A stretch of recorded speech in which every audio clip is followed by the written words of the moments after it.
I'm Jack Granlund. Welcome to CFO Online. Today's topic is going to be a continuation of how to get a loan. In previous videos, we've talked about how to be able to manage your banker and keep in communication with him when you don't really need a loan, where you don't need anything from them, but just to be able to give them information about how your business is doing. Today, we're going to be talking about the standard package of information that you're going to need to provide to any lender who you're going to be asking for a loan from. If you like today's video, go ahead and hit the like button. If you're a small or medium-sized business owner, subscribe to the channel. And hey, why don't you leave in the comments some of the crazier things that bankers have asked you to provide when you've gone to get a loan. So let's get started. There'll be two types of bankers that you're working with, those that know you and those that don't. If they know you and you've been giving them information on a regular basis, they'll just update their file and they'll be ready to go. Bankers who don't know you, they'll have to get to know you. You'll have to tell them a story about your business so that they understand your business. Understand the industry that you're in, understand your customers, understand your employees. You'll find that many banks will look at you and say, there are certain industries we're not interested in lending to today. For example, you may want to finance an apartment building and they'll look and say, well, you know what, we don't want to finance any more apartment buildings this year, or I'm trying to build out a restaurant.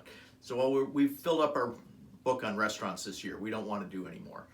So there'll be those situations where you provide them with all the information, give them the information to your website, give them your marketing materials, like I said, talk to them about customers. If you've got particularly sophisticated customers, that's a great story to be able to tell to them.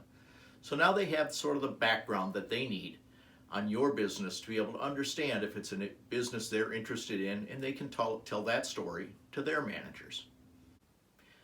Next, you're going to want to tell them about you. You, as the owner of the business, are critical to their lending decision. So you're going to want to talk to them about your background, your education, your business experience, the experience that you have had in whatever civic boards or involvement in the community that you've had. Keep your LinkedIn profile updated. That's a great way for them to be able to go back and look and see what it is that you've been involved in and get a good history of your business experience. Next, check your personal credit history. Go out to Credit Karma or any other of the free sites so that you know what your credit history looks like yourself. So that when you go to talk to your bankers, you're familiar with your credit history that they're going to be looking at, and if there are any things that you have to explain, that you do that in advance. Having done all these things, you will have given them the basic information that they need to know about your business.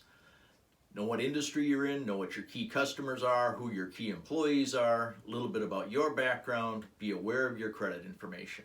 With all that information in hand, they will be ready to be able to take on the additional information that they will need in order to be able to put together a loan package and underwrite it for you. Once your bank has together the information that they need to know about your business and about you personally, there's going to be a certain packet of information that pretty much every bank is going to need, and they're going to need to keep it updated from year to year. Mostly it's going to be tax returns and financial statements of that nature. So if you're borrowing money through a corporation, through an LLC, a C corporation, an S corporation, they're going to need 2 to 3 years worth of business tax returns. So just file them get them in a PDF form, put them in an electronic file, keep them there, and then whenever you need them, they'll be readily available for you. Likewise with your personal tax returns. You'll need 2 to 3 years worth of personal tax returns. So if you're using QuickBooks or TurboTax or whatnot, put it into a PDF form, put it in an electronic file so that it's readily available when a bank asks for it. Now the personal tax returns, they'll likely need those for each owner who owns 20% or more of the business. Once you have all that information together for them, it's all going to be in one place and it'll be easy to send along. Lastly, they'll need the organizational documents for your corporation that you're borrowing the money through. So if it's an LLC, they'll need the organizational documents for that. If it's a C corporation, they'll need the bylaws for that. Take that information, again, just store it electronically. You only need to do it once, and pretty much it'll all be done for the next time you need to get a loan from anybody. Then they'll need information about your business. They'll need current financial statements. So for example, maybe 1 to 2 years of year-end financial statements, and then possibly some interim financial statements. Typically, most banks will want to see your financial statements within 90 days of whenever you're going to be borrowing money. And just put together the information and go ahead and send it on to them. It's again a simple process to do. At the end of each year, put together a package of the PDF files, store them electronically, and you're all set to go.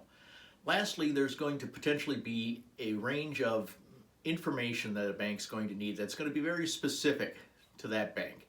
So for example, they may want things like contracts, or they may want to learn more about your customers, or potentially more about your vendors. Some of them will want personal financial statements for you or any other 20% shareholders. It depends from one bank to another. Just anticipate the questions that they're going to have, and realize there will be a few things that they will want to get information from you about. I hope this video has been helpful for you. Having together the information that a bank is going to need, having it readily available and on file for when they ask questions for it, makes banks more confident to be able to work with you, because it makes it clear that you have all the information and understanding of running your business simply and easily accessible. If you liked this video, go ahead and hit the like button. If you own a small or medium-sized business, subscribe to the channel. And thank you for watching.